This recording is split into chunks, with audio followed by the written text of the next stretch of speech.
Hebrew రాసిన పత్రిక 5వ అధ్యాయము 8-9 వచనాలు కలిసి చదువుకుందాం.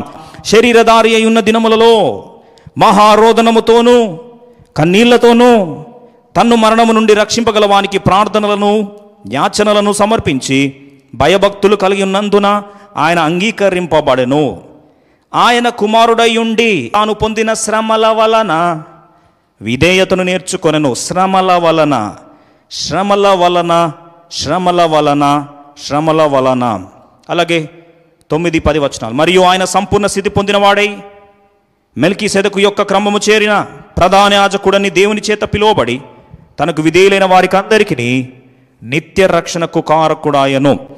ఈరోజు యేసు ప్రభు వారి యొక్క జీవిత సారాంశాన్ని ఒక మాటలో జ్ఞాపకం చేసుకుంటే, శరీరధారి ఉన్న దినములలో మహారోదనముతోనూ కన్నీళ్లతోనూ, మహారోదనమును కన్నీళ్ళు ఇవన్నీ ఒక ఎత్తు అయితే 8వ వచనం, ఆయన కుమారుడై ఉండి కూడా ఆధిక్యత ఉండి కూడా తాను పొందిన శ్రమల వలన విధేయతను నేర్చుకున్నాను. శ్రమలు యేసు ప్రభు వారికి కూడా తథ్యం. మనం అనుకుంటాం సమృద్ధిన జీవం అనేసరికి కష్టాలు రావు, సమస్యలు రావు, బాధ ఉండదు, వేదన ఉండదు, నొప్పి ఉండదు, కన్నీరు ఉండదు. సమృద్ధి అయిన జీవం అంటే హ్యాపీగా, అవును హ్యాపీగానే ఉంటావు. కానీ సమృద్ధి అయిన జీవాన్ని వాగ్దానం చేసిన దేవుడు ఇంకో మాట కూడా అన్నాడు, జ్ఞాపకం చేసుకుందాం. హెబ్రీ రాసిన పత్రిక యోహాను సువార్త 16వ అధ్యాయం, gospel according to John chapter 16:33, నాయందు మీకు సమాధానం కలుగునట్లు ఈ మాటలు మీతో చెప్పుచున్నాను. లోకములో మీకు శ్రమ కలుగును, ఆయనను ధైర్యము తెచ్చుకొనుడి, నేను లోకమును జయించి ఉన్నాను. లోకములో మీకు శ్రమలు వస్తాయి, కానీ ధైర్యం తెచ్చుకోండి, నేను లోకమును జయించి ఉన్నాను. దేవుడు ఏమంటున్నాడండి? నేను లోకమును జయించి ఉన్నాను, అపవాదిని జయించి ఉన్నాను. వాస్తవం గమనిస్తే అపవాదిని దేవుడు జయించాడు కదా. మరి అపవాదిని జయించిన పిమ్మట మరి ఎందుకు అపవాది ఇంకా శ్రమలను అనుమతిస్తూ ఉన్నాడు? మనుష్య కుమారుడైన యేసుక్రీస్తు ప్రభువారు, స్త్రీ సంతానమైన యేసు ప్రభువారు సర్పమును అంటే అపవాదిని తలను చితకదొక్కుతాడట. బాగా గమనించండి. తల చితకదొక్కిన తర్వాత మరి తోకలు ఇంకా ప్రాణం ఉంది కదా, తోక ప్రాణం కొర ప్రాణం ఎందుకు వదిలేసేయాలండి? బహుశా ఈరోజు అపవాది నీ జీవితంలో తోకతోనే చాలా రకాలుగా బాధిస్తున్నాడా? ప్రభు ఆ తోక కూడా కార్యం చేసేసి ఉంటే అయిపోయేది కదా అంటే, బాగా వినండి, తలను చితకదొక్కిన దేవుడు తోకను ఎందుకు వదిలేశాడు తెలుసా? ఇప్పుడు రండి చూద్దాం అందరం కలిసి. రోమా 8వ అధ్యాయం 37వ వచనం, ఇది రహస్యం. ఆయనను మనలను ప్రేమించిన వాని ద్వారా అంటే యేసు ప్రభు ద్వారా మనం వీటన్నిటిలో అత్యధిక విజయం పొందుతున్నాం. వీటన్నిటిలో మనం గొప్ప విజయం పొందుతున్నాం. ఏంటంటే ఇవన్నీ అపవాది వాడుకునేవి ఏంటంటో మనం చూద్దాం. అపవాది మీద మనకు విజయాన్ని దేవుడు తోకతో వాడు చేస్తున్నాడు ఇవన్నీ. అయితే వాటన్నిటి మీద దేవుడే అనుమతిస్తున్నాడు. సార్వభౌమమైన దేవుడు ఎందుకు అనుమతిస్తున్నాడు అంటే మనం అత్యధిక విజయం పొందాలి. బాగా గమనించండి. మరి ఏంటంటే లిస్టులో ఏమేమున్నాయి? సాతాను యొక్క లిస్ట్ ఏంటి? ఏమేమి అనుమతిస్తున్నాడు? అందరం కలిసి చదుదాం. 35వ వచనం, క్రీస్తు ప్రేమ నుండి మనల్ని ఎడబాపు వాడేవాడు శ్రమ అయినను. శ్రమ. రెండవది బాధ. ఈరోజు బాధపడుతున్నావా? శ్రమలో ఉన్నావా? హింస అండి నేను తట్టుకోలేకపోతున్నా అంటున్నావా? కరువు, వస్త్రహీనత అయినను, ఉపద్రవము, ఖడ్గం ఏం చేస్తండి? కోస్తుంది కదా. గుండె కోత, మానసిక కోత, కొన్నిసార్లు ఆర్థిక కోత, ఇంకా ఏ రకమైన కోతలో ఉన్నామో ఒక్కసారి చూడండి. మనలను ఎడబాపు, ఇవేవన్నీ కూడా మనల్ని దేవుని ప్రేమ నుంచి దూరం చేస్తాయా? ముందుకెళ్ళంటాడు, మరణమైనను జీవమైనను దేవదూతలైనను ప్రధానులైనను ఉన్నవి అయినను రాబోవునవైనను ఇప్పుడైనా రాబోయేనను అధికారులైనను ఎత్తైనను లోతైనను సృష్టింపబడిన మరి ఏదైనను మన ప్రభు అయిన క్రీస్తు యేసునందలి దేవుని ప్రేమ నుండి మనలను ఎడబాప నేరదని రూఢిగా నమ్ముచున్నాం.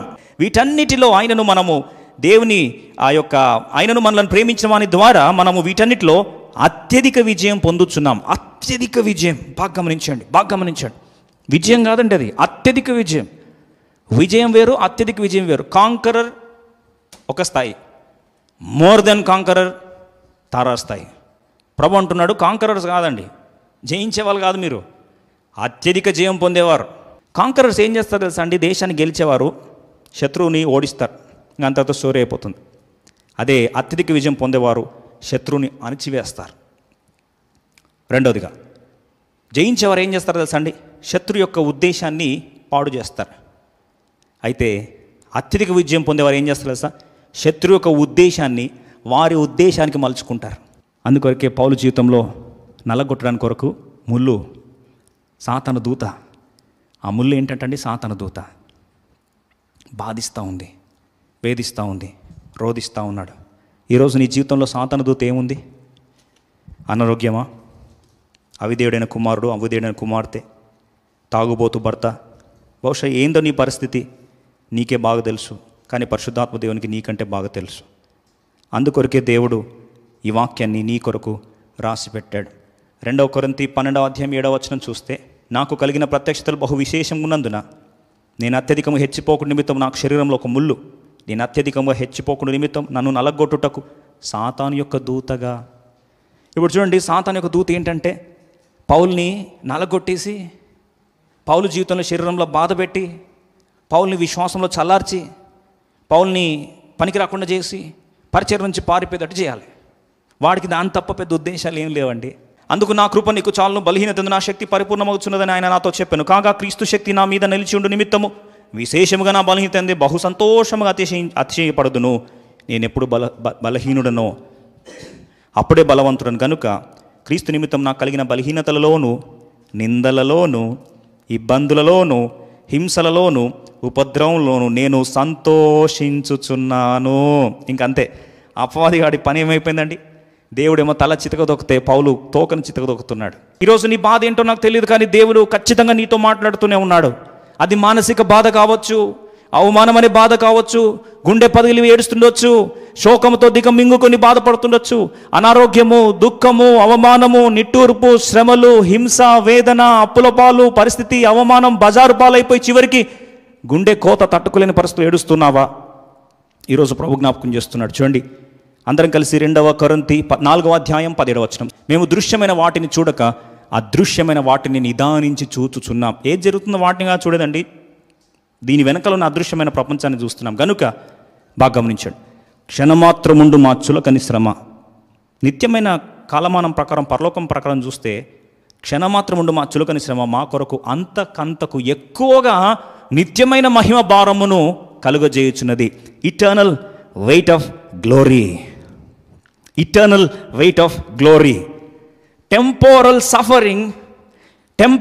Suffering for a moment, momentary suffering is going to give us eternal weight of glory. నిత్యమైన మహిమ భారము మాకిస్తుంది.